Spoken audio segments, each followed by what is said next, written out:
Come along, children. Now we're going to have a little music.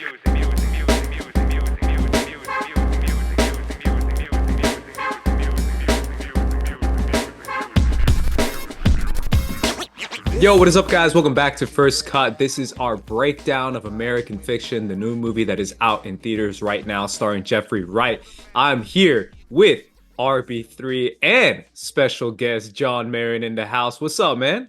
What's going on, man? I'm so happy to be here, man. I know we met prior. I worked through Yeah. we met through RB, so I got mad respect for you and what y'all doing. And shout out to First Cut. First Cut is the platform where we got me and RB got real talk. Excuse me, Real Ones Film Podcast. Yeah. So I'm appreciative to be here. I'm so appreciative of this opportunity and looking forward to talking to you guys about American Fiction.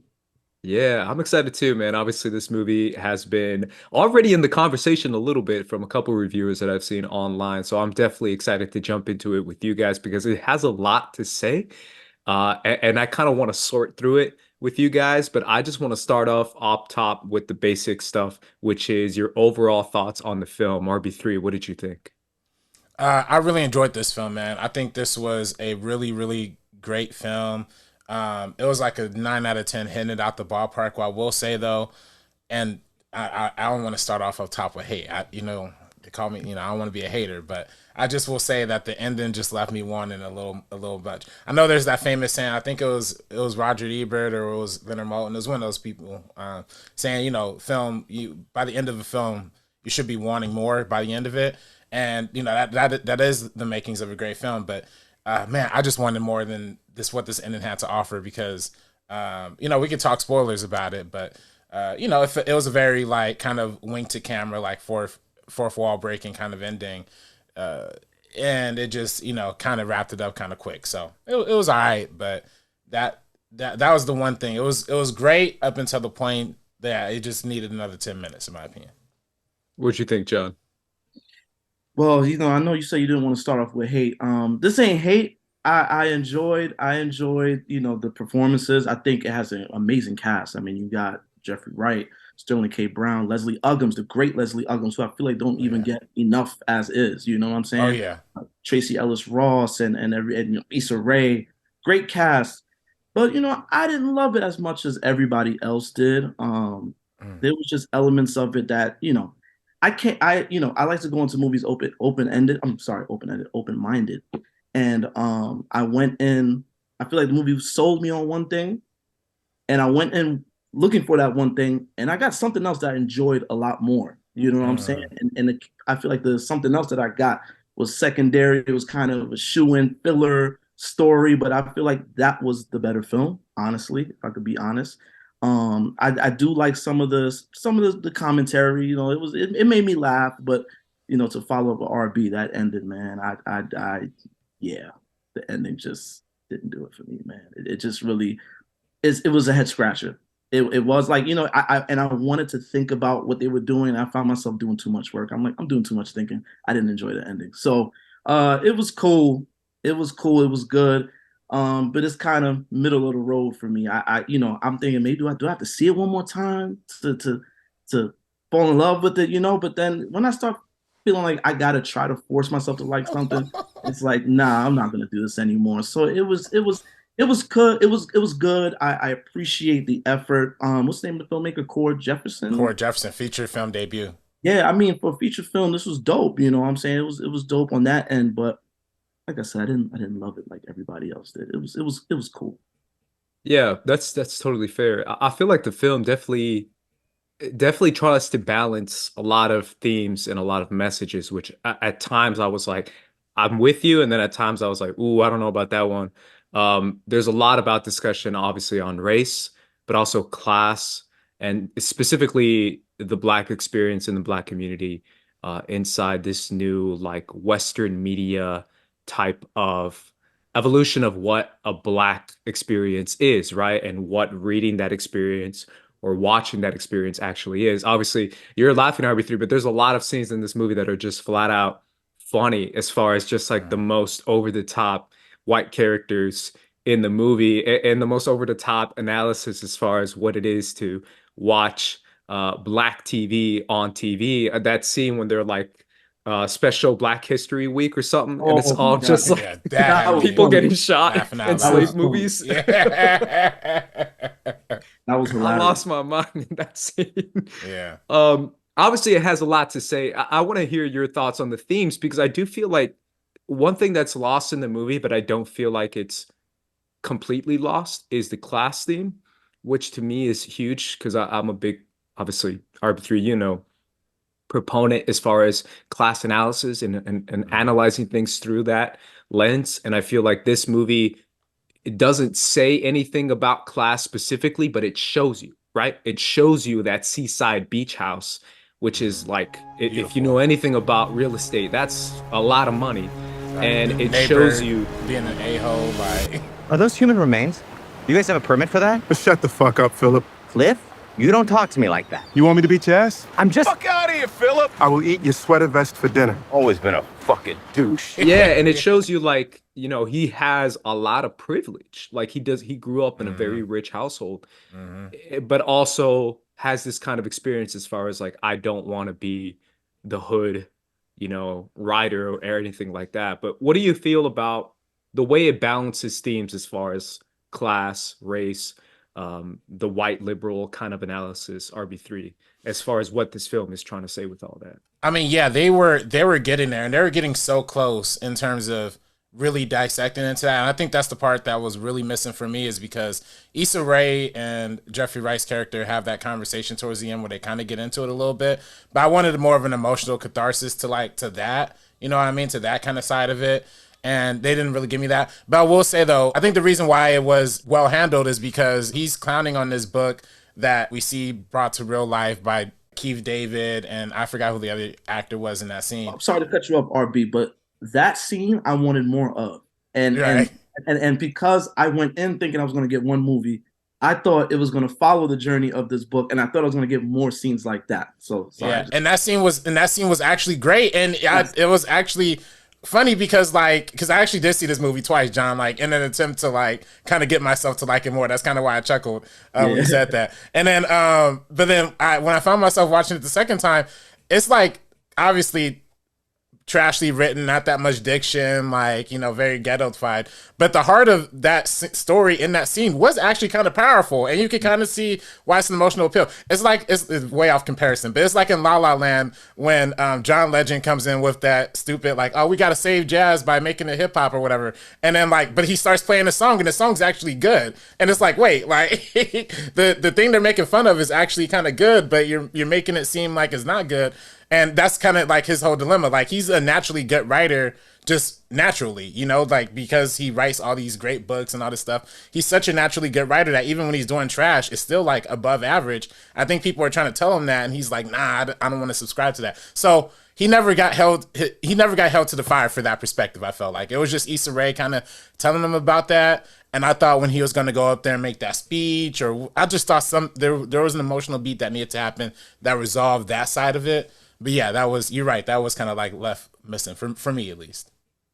What'd you think about the way the film handles the themes, John?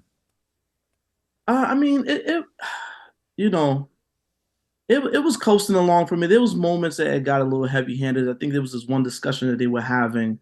I'm trying to get the verbiage down, but I know at the end of the scene it was like the shot of the Gordon Parks picture with the doll test and stuff like that. It was like there was a lot of moments that they was just trying to really get you invested. And I just found myself coasting because again, I was watching two different movies and I kind of just lost track of one film completely, which I think it deals with a lot of the themes and stuff like that. And I just kind of focused in on the family and what was happening with the family. And that was really where my interest lied. I was like, I want to watch this movie. I'm watching his relationship develop with Erica Alexander.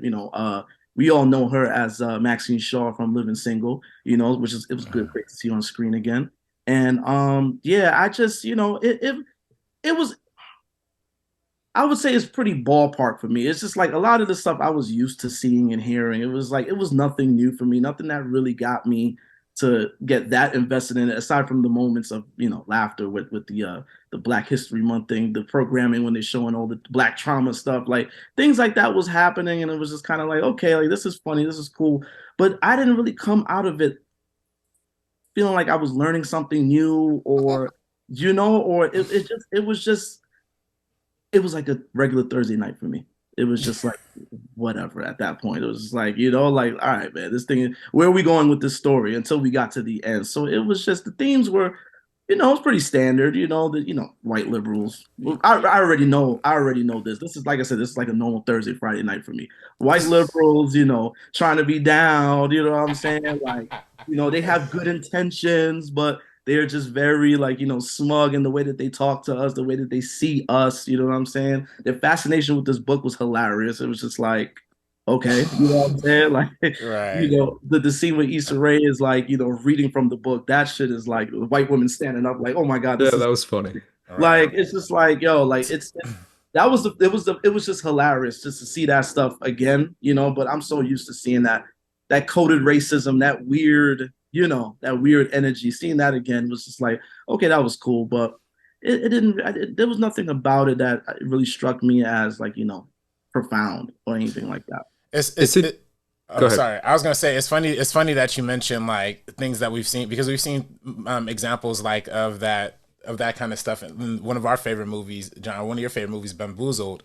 Kind of touched on a lot of those themes. Also, I felt like the beginning scene where he's gets fired because of going off on that student felt very reminiscent of last year's Tar. Like, I don't know if y'all saw Tar with Kate Blanchett, but literally like just goes off on a college student, like, which I felt like was kind of like, I thought it was funny. Like, I don't know why they would fire him because of that, but I guess mass strikes. But yeah, it's just like, we've seen all of these things before, and we've seen it all before. And you're right, John. The most refreshing part was the stuff with the family, was the stuff with Sterling K. Brown and all those folks. And no, I'm sorry to cut you off, Andres, but you brought up Bamboozle. Like, when I first saw this trailer, I was like, oh, this is Bamboozle, but about books. You know what I'm saying? So I was like, let's see what they do with this. That's why I went in expecting this to be a journey about him getting the book made, and I thought I was going to see a bunch of scenes like that one with Keith David, and I was like, oh, I got to see how crazy this freaking book is. You know what I'm saying? And I feel like, I was just let down on that end. You know what I'm saying? All right. I wasn't gonna bring it up now, but I literally have it in my notes. I also have Bamboozled in my notes. Yeah. Here's my thing about that though. I just saw, this is just me. I just saw a video essay on Bamboozled From FD Signifier? Yeah, Yeah, 2 I days just watched ago. that last night. I Yeah. just watched it last night. That was so good. Can I say this is my issue with the film? I did feel at times the film was kind of veering into that territory of like, I'm not like other black people kind of thought process. And I felt that. I mean, obviously that's just me. But then I was just like, I don't know if you should say that. I don't know if the protagonist of Bamboozle taught us anything, it's that this shit is not it. You can't be doing this stuff. And I feel like Jeffrey Wright's character kind of gets away with a lot. And I felt, I don't know, it made me feel kind of weird about like this whole like I'm above it all kind of attitude that he has. And obviously he gets brought down, like you said, RB3, by Issa Rae in that final scene. But like you said, it was like 1 minute. Is it bad to cater to people's taste? It's like one tiny itty bitty scene as far as like, all right, let's get real for like 60 seconds about like why you're probably not doing this right. But even then, it still feels like he's the hero of the story and the protagonist. He gets the movie made. He drives off on a Hollywood thing. I'm like, and then they make it kind of sad, like, oh, he doesn't speak to old girl again. But I'm like, yo, show me that stuff. Like, don't just tell me that in like some like random flashback and give me all these weird like FBI endings, like da da da. Like that was the part that like really left me. Like, I literally sat through the whole credits at the end of this movie and was like, waiting for another scene. I'm like, there got to be a post credits. There got to be something, like something more than just this. Like, they just didn't wrap up like that. Like, no way. But sorry to cut you off. No, but I just feel like if we're veering into that territory as far as selling out, and he is kind of selling out in a way, and that's cool if he wants to, but it feels like the film was kind of rewarding him for it, or kind of just being like excusing him, I guess is the best way to say it, not necessarily rewarding him. Because he was still going through shit in his own personal life.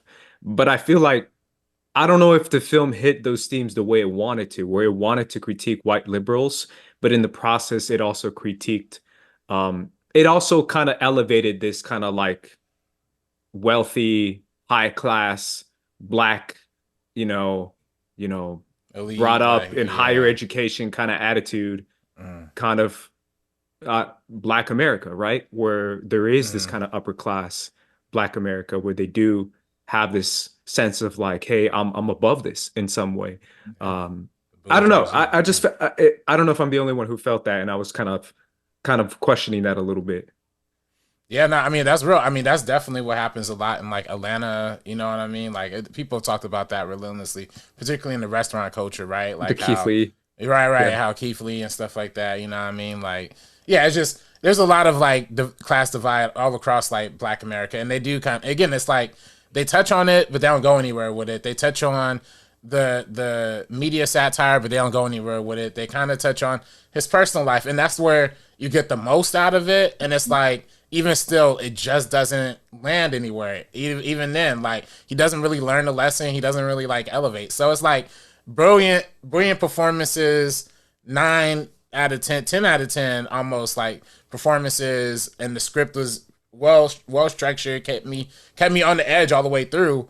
If it just had like an ending that actually mattered, like an ending with like actual substance, this would have been a great movie for me. But like, just the fact that it didn't have that, it's like, come on, man. You know, Like I don't like resolve endings so much. I don't like endings that's like, oh, you got to come out believing this or thinking this. I mm, like when endings are open ended, but it's just like you said, like just nothing ever really happens. Like you just kind of get hints of everything, and it just lands nowhere. So it just ends the way it ends. It's just like, okay, mm, you know what I'm saying? It's just like, all right, cool. Like I'm in the lobby trying to figure out how do I feel about what was just given to me. You know what I'm saying? It's like I did yeah, want more. It was like I needed a little something more. I just couldn't land on a true feeling with this film. It was just like that's why I said it's very middle of the road for me because it's like as much as I love so much with the story and the acting, it was just like everything else was just kind of like I got hints of something. You know what I'm saying? mm. And yeah, I think it like, man, you talk about like the like how you feel like afterwards, like how you just like kind of puzzling like your emotions. Like I literally thought about this movie for days, like trying to figure out, oh, maybe I missed something that, and I literally motivated me to like watch it again. Like, am I did it go over my head? Da da da.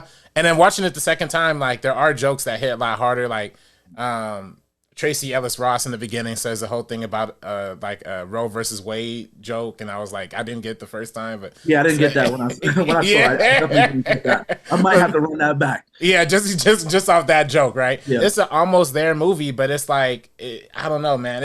I feel like me and John are like the Issa Rae and Jeffrey Wright of like, you know, like the conversation about this movie, because I feel like nobody else is kind of saying like this, but I don't know. I loved what it had to offer, and I love that Cord Jefferson put all of that, you know, into the film, but it just didn't. Yeah, man. I just wanted more. Yeah, just like y'all said, wanted more. yeah, because I still feel like there is this balance in the film as far as the reception to certain projects and to certain movies and books as far as what white people want to see or analyzing as far as what to get out of the Black community and what they want to see, right? Which is these types of films that we've been seeing in the past, and obviously in the film when they break the fourth wall and they show you that he's making, you know, another slave movie or something.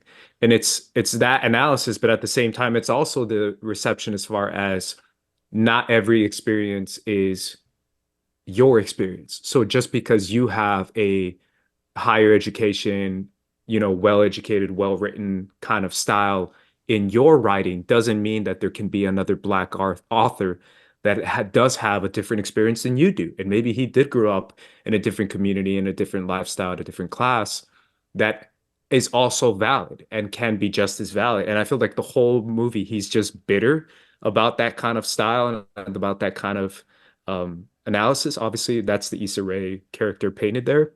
Mhm. But the only time he gets reprimanded for that is that 1 minute Issa Rae scene, and then maybe the scene with him and Sterling K. Brown a little bit, but it's more about the family and about his own personal struggle as far as being lonely and being an angry, almost kind of bitter guy naturally, obviously because he hanged out with his dad who was also the same way.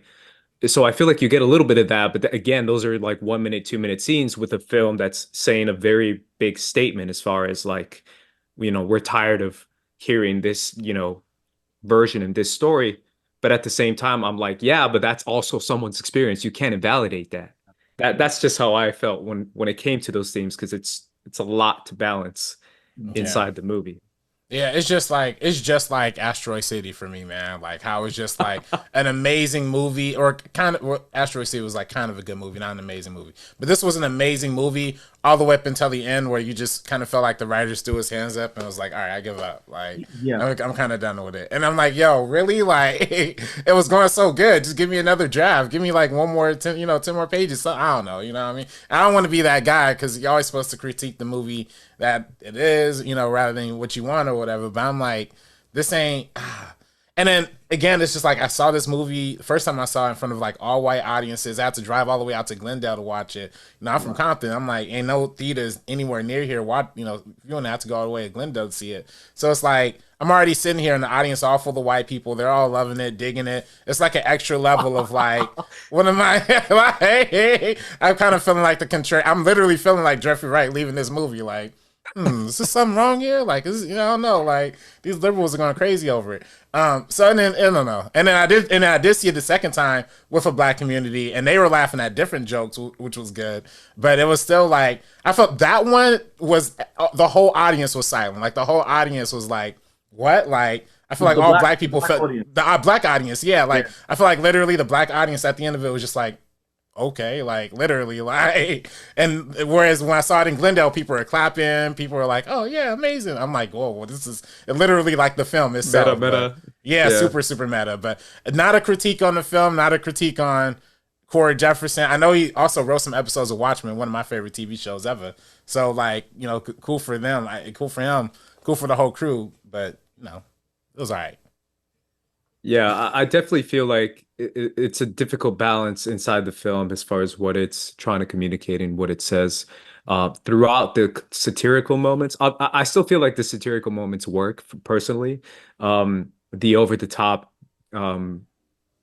editor, I guess is what she is, or the book author, where she's debating with him and they're having that whole phone conversation. I thought that was hysterical. Oh, yeah. I want to change the name to... Like, what?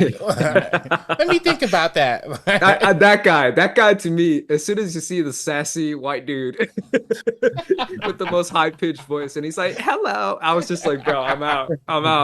A do-rag? Do-rag, that's it. Do-rag and a tank top with the muscles showing. Somebody call the fire department. This is hysterical.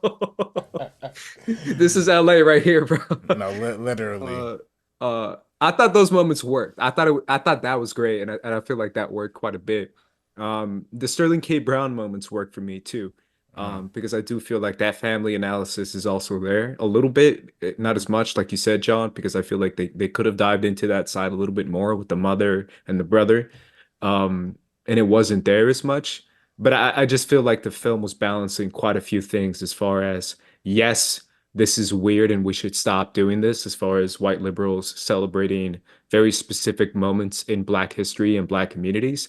But also at the same time, I didn't feel like there was enough pushback on, celebrating different experiences, or just realizing that, you have that privilege to be an author, and you have the privilege to do these certain things that not everyone has the opportunity to do. PhD in writing, like, come on, bro. Yeah. You rich. You super rich to have a PhD in for writing. Real. Like if you can afford to live off that. No, literally, like most dudes can barely make the 4 years. You know what I mean? Like a PhD in writing, that's crazy. So I don't know. Any final thoughts or final moments that you wanted to give a shout out to, RB3?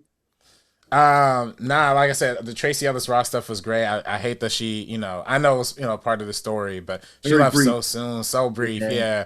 But she definitely brought a bright spot to the film. But like you said, every performance was definitely a bright spot. The whole like Lorraine and the other the old boy Maynard, that was sweet. It's an old people movie. It's definitely like a for the 50 plus like generation. Like we'll eat this movie up. Jazz soundtrack, million with some jazz. I felt like I was watching a Spike joint at one point. You know what I'm saying? The soundtrack was more prominent than the dialogue in some scenes. I'm with you. I'm with you there. As far as it being for old folks. Yeah, no, it's sweet, and I know it's gonna be on Amazon Prime in like 3 weeks because they put Amazon's name like all over this movie. So, but yeah, no, it was good time. I'll probably watch it again on streaming, but I kind of put it in the same class that I put Air. You know what I mean? Like with Matt Damon and Ben Affleck, like good movie, sweet movie. You can watch it at home, but I ain't gonna think about it too hard because when I get thinking about it, I'm gonna turn into a hater. So, you know. Yeah. Any final thoughts or final moments you want to talk about, John? Nah, man. I mean, movie was all right. It was all right. I seen billboards say, nominated for Best Picture, at the Golden Globes, and this, that, and the third. And I just don't. I just didn't come out of it feeling that. You know what I'm saying? I'm not looking forward to Academy Award nominations. You know what I'm saying? I just don't. I don't have that behind this film. It was okay. It was cool, and I just feel like, honestly, I don't want to be disrespectful, but I just feel like they're starting to have a quota on black films. This is like, yo, we got to get one in there to keep them quiet. You know what I'm saying? Right. Let's one in the award circuit to kind of keep them at bay so they don't, come with pitchforks and whatever else black people will come chase us with. You know what I'm saying? I just feel like that's what I got from this film. It was just like, okay, this is a shoe-in film. It's just like, again, it's not bad. And I hate, like, RB, I know you say you don't want to sound like a hater. I feel like I am too sometimes, but I'm really just being honest. Like, it just didn't do anything for me. If it's coming on Amazon in 3 weeks, I'll probably run it back again. But am I going to purchase it on physical media? If physical media is around by the time this shit is ready to come out, I don't know. I don't have any reason to go back to it. I don't feel like, if you want to go check it out, if you have interest in it, go check it out. If it interests you, go check it out. I'm not saying stay away from it, but I'm also not like chasing anybody down. Like, go see American Fiction. I'm kind of, I'm not really off that. You know what I'm saying? I respect it for what it is. Like I said, I liked what I liked from it, but it just didn't move me all the way, man. But shout out to that, shout out to the actors, man. Shout out to everybody. Like I said, great performances. Loved everybody in it. But I wish there's like a director's cut somewhere that's about the family dynamic. I wish I get a spin-off film about them. You know what I'm saying? I'm not, I wanted more of that. You know what I'm saying? So yeah, makes sense. If just one more thing, if they could swap, if there could be a last minute swap out for that token black movie, take this movie out, put Ava DuVernay's origin in there, like last second, that would be the amazing thing for me, because that movie got no release, no publicity. Ava DuVernay posting videos of Anjanou Ellis outside of the movie theater handing out tickets. That's crazy. Like, yeah, it's like, it's like literally no money been put behind this. But to me, it's probably one of the best movies of the year. You know what I mean? And that should be recognized for the achievement that it is. Well, I mean, whatever happened to her being the critical darling? Why did they just dump her film like that? Like, I mean, I think we spoke about Ava before, you and I, RB. I'm not the biggest Ava fan, but she's made some decent stuff, and they seem to like her at one point in time. How did this just get dumped out like that, to the point that you got your actors hanging out tickets? Like, how does this happen?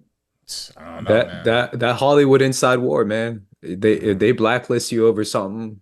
They don't like you over maybe something she said. Maybe Ava's always played it safe. Ava never really shook the boat that much. She's just prop up black cinema and just, people of color in general, she's been kind of putting on for us. So I'm not understanding how we got to this point that, she had Selma, had the, even though Disney film didn't do that much business. I mean, she was going to be directing the New Gods for DC. Like, what I'm saying? She was going to do Black Panther for a long time. She was in consideration. She was in talks to do it. I remember hearing about that. Yeah. So now Origin comes out and it's just like, here, maybe you'll catch a YouTube ad about it, but you know what I'm saying? Like, how does that happen? Not even. Yeah, I haven't even seen anything on it at all. Maybe a banner or a poster on Twitter, but that's pretty much it. When They See Us, that's the last thing I think I remember. When They See Us. Oh man, I love that. I thought it was one of the best things. That was her she's too. ever The done. Netflix joint, right? Yeah. I like that one. I like that one. I thought that was one of the best things that I've seen from. I think that I still put it at my top 3 for Netflix shows and stuff. So, I feel the same way. I feel like we should start going back a little bit on the meta, like you said, RB3. Maybe the white liberals were laughing a little too hard, and then they're voting for the movie. And then maybe we should start looking inside ourselves a little bit more and being like, hey, maybe we are ignoring other voices, like an Ava DuVernay Origin, or I know there was a smaller film, 1001. A.V. Rockwell. Like if they do want to do the whole, one film or two film type of thing, then maybe they should start expanding their mind a little bit as far as what it could be. And then also my last critique on that is performances. If I'm being real, I told you obviously in my Oscar video RB3, but I'm just not moved by Ryan Gosling, Robert De Niro. Like I'll put Sterling K. Brown in there over Robert De Niro, bro. Oh, for sure. Over Ryan Gosling. Oh, like yeah. I don't. It's fun. He's funny in it. Ryan Gosling's funny. Robert De Niro's evil. But it's like I think we've seen enough of that. We've seen enough of like the evil white guy in a movie. Like, can we stop this? Like, Gosling being nominated for Barbie is yeah, he was good. Like, he's funny. That's it. You won't give him a nom. Okay, the song, the Ken song, that I knew leaving the theater that was going to be nominated. I'm like, that's going to be the one. But his performance, come on, man. You know what the thing I feel is? the same way. The Academy is getting to the point where they want people to watch the show so bad that just like, let's just throw in some, regular, some stuff that we would never bat an eye at any other year. Let's just throw this in to get people to tune in, and maybe let's give him one. Come on, man. Let's. That's how I feel. Like for me, I'm sure there's performances in Origin RB3 you could probably name off the top of your head that are better than that. I feel like I haven't even seen the movie, and I can assure you that there probably is. Yeah.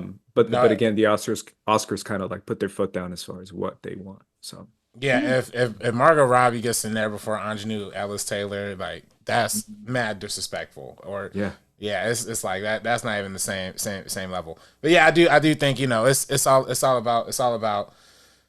about right timing. It's all about this movie came out with the perfect timing, perfect PR, perfect like trailer. Like I remember when American Fiction came out, trailer like went mad viral and people were loving it. But I think the trailer honestly gave away too many of the good parts too. You know what I mean? Like I feel like the trailer gave away so much of the funnies that it kind of oversold the comedic value of the movie. Whereas if they were selling the more dramatic, slow-paced family drama, this writer, going through some family drama, that probably would have hit a lot harder and probably would have got us a lot more in line. I agree, and I think that's why I felt so flat, because I had seen everything already. You know what I'm saying? I kind of seen everything already, and I was like, okay, I got that. What else? You know what I'm saying? And I'm with you there. I'm with you all the way. We're thinking we can get it out in Argentina.